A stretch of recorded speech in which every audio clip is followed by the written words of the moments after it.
Welcome back to Garden-Wise Adventures. It's a windy Saturday today. I wanted to do my second video in my landscape design series. So we're going to get into the site evaluation part of the process. And this is going to take several videos. It seems, maybe you're going to get a little bit frustrated that it's taking so long. But this part should take the longest if you're evaluating your own property.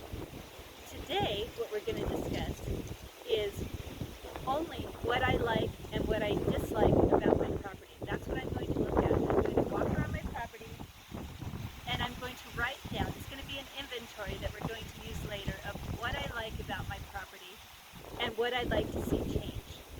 Where are the issues? What are my likes and dislikes about it? So let's go, and I'm going to take you along with my adventure of figuring out, well, of course I already know what I like about and dislike about my property, but I'm going to take you with me and talk about the process. Here we are in front of my property.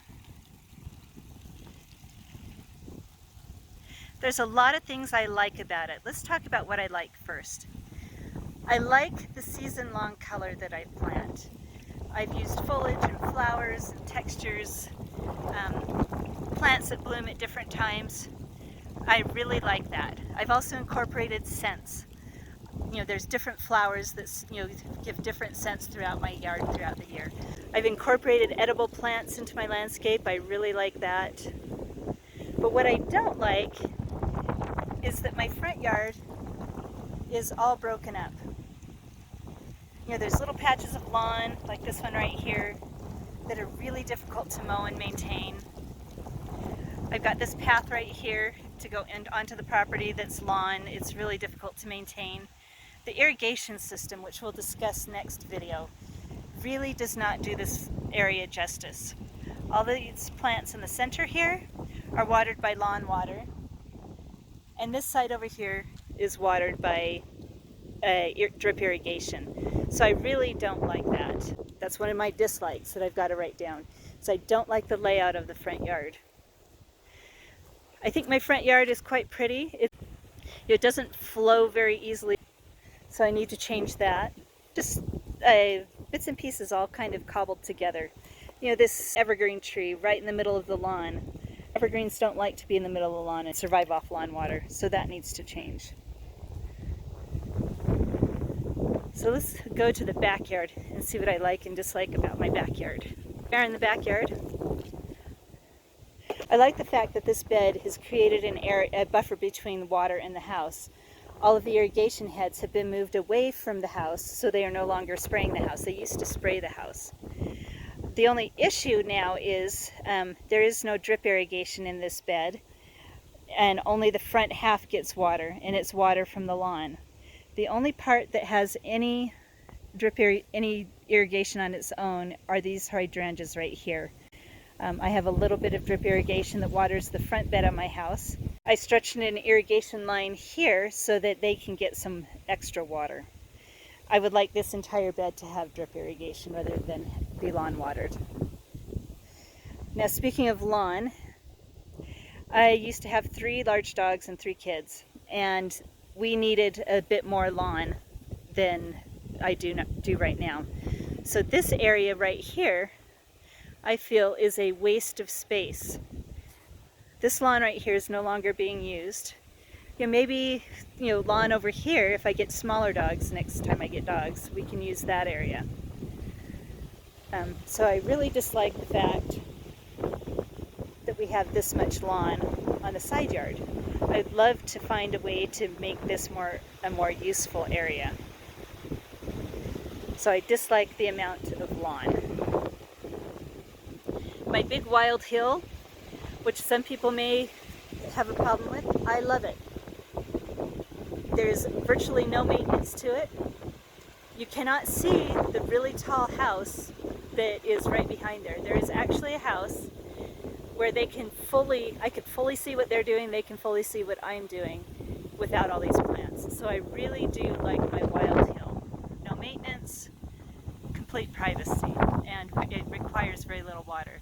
The thing that I don't like about it, which, I think they're beautiful, but my aspen trees. They put their little runners all the way up to my house. There's weed mat covering this hill. that the previous owner put down. And they'll travel under that weed mat all the way through the lawn and up to my house. So I really do not like those. The giant cottonwoods in the back are the neighbor's trees, and I don't like those either, but there's nothing I can do about them because they're the neighbor's trees. So the aspens, I would love to change those out. We'll just have to figure out how to remove them and replace them because they are doing part of the blocking of the neighbor's house. The other thing I like is I really do like that I have a separate long dog run. There's a dog door that goes into the garage that empties out into this dog run. So the dogs are kept out of my regular yard. They don't dig in the garden. And as you can see, I have a slatted fence up against the street, and it keeps dogs away from kids who, in the past I found my dogs licking the faces of kids who have their arms stuck in the fence, into the fence. And I really would hate to have had a time where my dogs decided to bite somebody that was sticking their arms through the fence. So for safety purposes, for everybody's safety purposes, having a dog run on this side of the yard where they can be contained is a good thing. I love the view that I have from my deck right here of the mountains. So anything that I change, I need to be conscientious of that view. Let's head up there and show you the view. So I have my little table here, doghouse that needs a dog.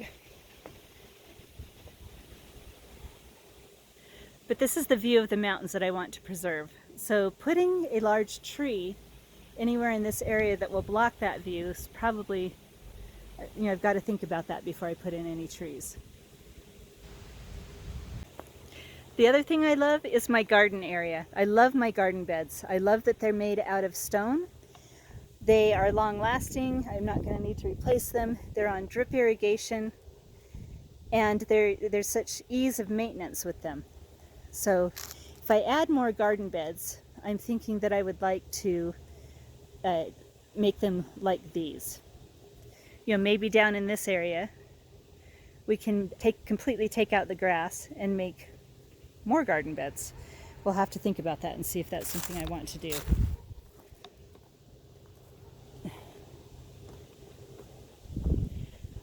I love that the compost area is up at the top of the hill, close to my garden beds, and it's easy to use and easy to access. So I think that will stay.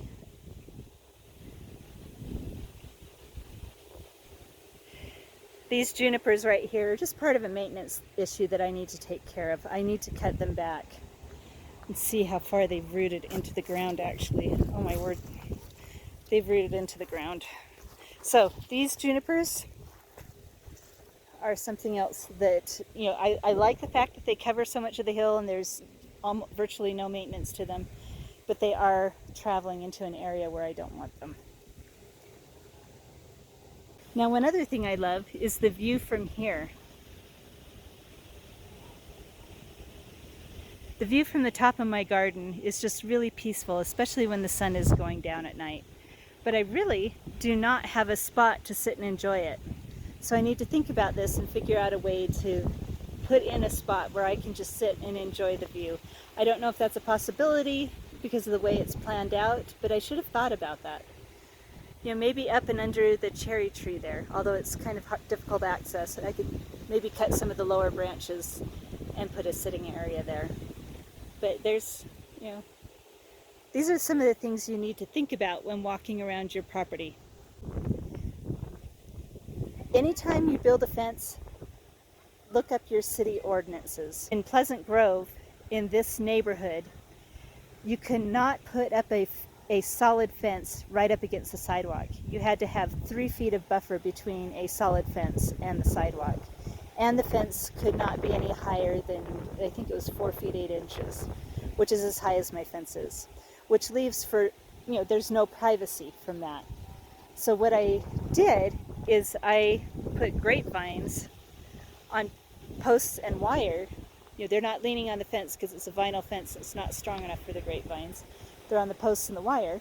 So that created some privacy for me. I really do like that I did that. So I do have some privacy from the street, and I did not have to waste any of my garden space.